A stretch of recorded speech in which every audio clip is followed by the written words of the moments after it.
নমস্কার বন্ধুরা, আজকে আমি আপনাদেরকে বোঝাবো যদি চতুর্থ কক্ষ, এই চতুর্থ কক্ষে যদি কোনো রকমভাবে বৃহস্পতি অবস্থান করে এবং এই যে একাদশ কক্ষ কোথাও সেখানে কোনো রকমভাবে যদি শনি অবস্থান করে এবং দ্বিতীয় কক্ষে যদি কোনো রকমভাবে রাহুর উপস্থিতি থাকে, তো তাহলে সেক্ষেত্রে রেজাল্ট কী হয়। অনেক ক্ষেত্রে অনেকের ভাবনা থাকে যে এই সমস্ত ক্ষেত্রে রেজাল্ট কী হয়, কারণ শনি কিন্তু অ্যাচিভমেন্টের ঘর, শনি হচ্ছে অ্যাচিভমেন্টের ঘর। আর চতুর্থ কক্ষ হচ্ছে কিন্তু জমি সম্পদ ফিক্সড অ্যাসেটসের এইসবের ঘর। তো তাহলে সেক্ষেত্রে সেই ব্যক্তির কি তাহলে আয় উপার্জন বিশেষ কিছু হবে না? তাহলে কি সেই ব্যক্তি কি জীবনে কিছু করে উঠতে পারবে না? দ্বিতীয় ঘরে রাহু কী ধরনের প্রভাব ফেলবে? তো চলুন আজকে এই ভিডিওটা পুরোটা যদি আপনারা দেখেন তাহলে আপনারা ভালো মতোভাবে বুঝতে পারবেন যে এখানে এফেক্টটা কী হচ্ছে।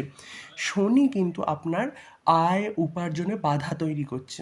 শনি কী করবে, যেহেতু একাদশ ঘরটি আয় উপার্জন অ্যাচিভমেন্ট ইত্যাদির ঘর, মনস্কামনা পূরণ এই সমস্ত কিছুর ঘর, যেহেতু এই একাদশ ঘরটা, তো সেহেতু এই স্থানে অবস্থিত শনি কিন্তু বারংবার আটকাবে কোনো উত্তম কর্মের জন্য, যে কোনো উত্তম প্রাপ্তির জন্য কিন্তু বারংবার আটকাবে।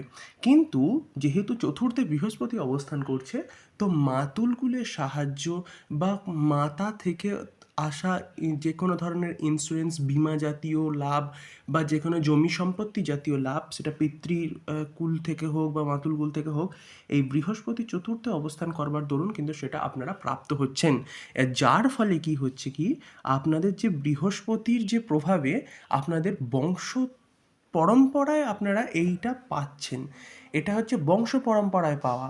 আর এই শনি এখানে অবস্থান করবার দরুন নিজে থেকে কিছু করতে গেলে সেখানে অনেক সমস্যা হবে। মানে এই ধরনের ব্যক্তিদের ক্ষেত্রে কি হয়, বাপ কেলে বা মা কেলে সম্পত্তি, মানে যেটাকে এক কথায় বলে মাতুলকুল বা পিতৃকুল থেকে সম্পত্তি কিন্তু সে ভালো মতোভাবে কিন্তু পাবে। কিন্তু নিজে থেকে যখন সে কিছু করতে যাবে, জব করতে যাক বিজনেস করতে যাক, সেখানে কিন্তু আর্নিংয়ে বারবার বাধা পড়বে, শুরুতে প্রচুর বাধা পড়বে। কিন্তু শেষ অবধি যদি শনি একাদশ গৃহে থাকে, তাহলে কোথাও না কোথাও সেই ব্যক্তির ক্ষেত্রে লং টার্মে গিয়ে উন্নতির একটা সম্ভাবনা থাকে, যদিও বা সেটা ব্যবসা বা কোনো ধরনের পেশা থেকে। দ্বিতীয় পক্ষে রাহু কী করে, সংযোগ মাধ্যম বাড়ায়। প্রথমে কিন্তু আয় উপার্জনের ক্ষেত্রে ভ্রম তৈরি করে, বিভিন্ন দিকে ভ্রম তৈরি করে, কন্টেন্ট ক্রিয়েটিংয়ের ক্ষেত্রে খুব ভালো দ্বিতীয় কক্ষে রাহু। সোশ্যাল মিডিয়া থেকে খুব নেম দেয়, ফেম দেয়, প্রচুর পরিমাণে কিন্তু এখান থেকে কিন্তু উন্নতি আসে। রাহু হুট করে যেমন সব কিছু কেড়ে নেয়, তেমন হুট করে অনেক কিছু দিয়ে দেয়। দ্বিতীয় কক্ষে রাহু আপনার যেমন একটা সময় কী করে, অনেকটা টাকা পয়সা বেরিয়ে যায় কোনো না কোনো রকমভাবে, ঠিক সিমিলারলি কিন্তু দ্বিতীয় কক্ষে রাহু আপনার বহু ক্ষেত্রে আবার সেই টাকা পয়সাটাকে ফিরিয়ে আনার ক্ষেত্রেও কিন্তু অনুকূলভাবে কিন্তু সহযোগিতাটা করে থাকে। তো সেহেতু একটা বিষয় হচ্ছে কি, এক্ষেত্রে কিন্তু রাহু কিন্তু আপনাকে এমন অপ্রচলিত স্থান থেকে বা এমন স্থান থেকে অর্থ দেবে যেটা আপনি ভাবতে পর্যন্ত পারবেন না। অনলাইন মাধ্যম হোক, সোশ্যাল মিডিয়া মাধ্যম হোক, আপনার মানে কি বলবো, গুডউইল আচমকা খুব হাই করে দেয়। আবার আচমকা টাকা পয়সাও বেরিয়ে যায় একটা সময়। আর এটা হয় কি, যাদের ইনিশিয়াল স্টেজে রাহু এখানে অবস্থান করছে, যাদের ইনিশিয়াল স্টেজে বেশিরভাগ ক্ষেত্রে টাকা পয়সা বেরিয়ে যায়, তাদের ক্ষেত্রে বলবো তবু ঠিক আছে। কিন্তু যাদের ক্ষেত্রে এখানে কিন্তু কোথাও না কোথাও মানে দেরিতে টাকা পয়সা বেরোয়, তাদের ক্ষেত্রে সমস্যা আছে। মানে রাহু আপনাকে কোথাও না কোথাও আর্থিক দিক থেকে ঘাম মারবেই দ্বিতীয় যখন বসে আছে।